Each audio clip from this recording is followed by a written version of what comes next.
A few months ago, I was looking for inventory to expand my eBay resale business. I was on the hunt for new supplies that would provide me with a reliable source of profitable inventory for time to come. And after weeks of searching, I believed that I had found just that. A long-term supplier that would give me inventory, as well as bring me in over $8,000 just on my first transaction with them. I was so ecstatic. I had been searching for months for an opportunity just like this, and I just found it. But things didn't turn out how I hoped. And to be honest, they say some things are too good to be true, but this truly was. And I had to relearn that lesson the hard way. I went from believing I had struck a deal worth thousands immediately, and much more over time, to almost getting scammed out of $3,500. I had to contact the police, and this left me greatly discouraged. Well, I'm here to tell you the story, and I hope you're excited, so let's get right into it. So scamming people for thousands. Pretty small crime, right? Naturally, I went into full detective mode. I made a crime board, laid out every clue, and even remembered to order pizza. Plus, videos like these are extremely popular, and you can even reuse the same thumbnail to get 10 and 12 million viewers. Would I seriously copy others just to grow my YouTube channel? Yes. All right, so here's the board where I pieced it all together. Let's walk through each step, starting from my goal all the way to exposing the scam. As I was scaling my reselling business, I kept hearing everyone online say to find a long-term supplier. So I tried everything I could, hoping to build a profitable partnership and make some money. I searched everywhere: YouTube, Google, Instagram, reaching out via email. Finally, on Facebook, I found the Loan and Liquidation Station. Just 2 hours away, with great reviews and a WhatsApp contact, I reached out. They promised a variety of inventory, affordable prices, and an active social media presence, all perfect for a starting eBay store. I was genuinely excited. I thought I had found the perfect partner who would take me from scouring online auctions and stores to having a real-world relationship that would take my business to the next level. We communicated across several days. He sent over inventory photos and storefront pictures. I confirmed through property records that there was only one owner for over a decade. They also had active social media accounts since 2003, and according to their Facebook page, they were even veteran owned. They even had a great website, and even their Google review responses matched their tone on WhatsApp. They were responsive, fluent, and everything felt natural. It all pointed towards a legitimate, long-standing business, and I had no doubt in my mind until the details shifted later. And I had also struck a deal on the new Nike Mind Slides. I calculated that I could pay $120 per pair to hit my margins and nervously offered that, not hoping to lowball them. They surprised me, $70 a pair if I bought 100. And when we settled on $70 per pair for 50 pairs, they said once I paid for the items, they would send their agent over in a truck with all the items. There, I could inspect it, go through it, and even get a receipt.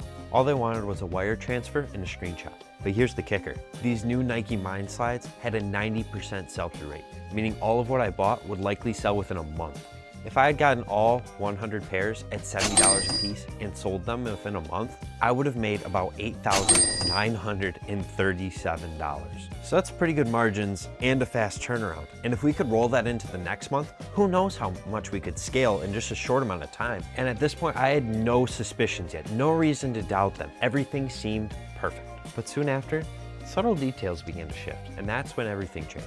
At first, they were flawless, like they would genuinely have won Scammer of the Year. first, I uncovered some inconsistencies between the Google profile, website, and Facebook page where things just didn't match. First, I noticed that there was no website link. Strange for a business with such an active online presence. A different phone number? Red flags number 1 and 2. Then I saw their likes on Facebook. Hello, Mozambique. Unless Michigan moved continents, that was odd. Then they gave me some crappy foreign bank details for Jinky Dorega. You said earlier I was dealing with Jay. I mean, if your alias sounds like a low-budget cartoon villain, I'm not sending you my money.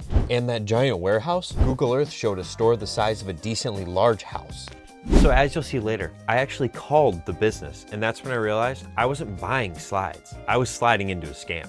It was at this point that I knew it was very unlikely that this was a legitimate deal. So I told the scammer that I would instead meet them at the store. Not only did this essentially prove to me his fraudulence based on his seemingly sad response, but it also brought some time while I acted out the ultimate confirmation. Call the physical store and have them confirm my deal. And to show just how serious I am, I hired 2 professional actors and a full backdrop to illustrate this exact conversation.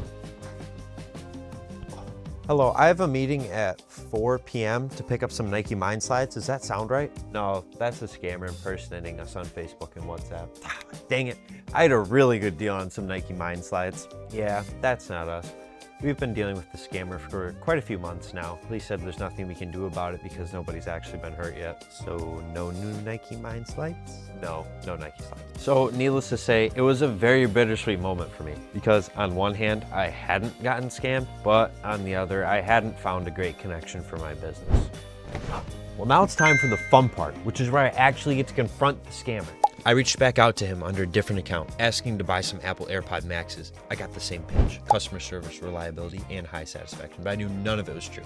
I tried to bait him into clicking on my website, which would allow me to see his IP address. He was clearly irritated, but was still trying to stay polite to maintain a chance of at least completing his scam. I then tried to force him into a tough position where he had to click in order for a chance to complete the scam, but he didn't bite. I then waited a couple of minutes and then primed my question, set my trap, and like somebody desperate, he instantly responded. I then asked him my question, a simple, how many people have you scammed? He instantly got defensive. He knew I had him all figured out. He then blocked me, his only counter. I then switched to a different account as fast as possible, messaged him and told him I knew everything, had contacted the authorities, and would see to it that he was exposed. Then, my last quick jab.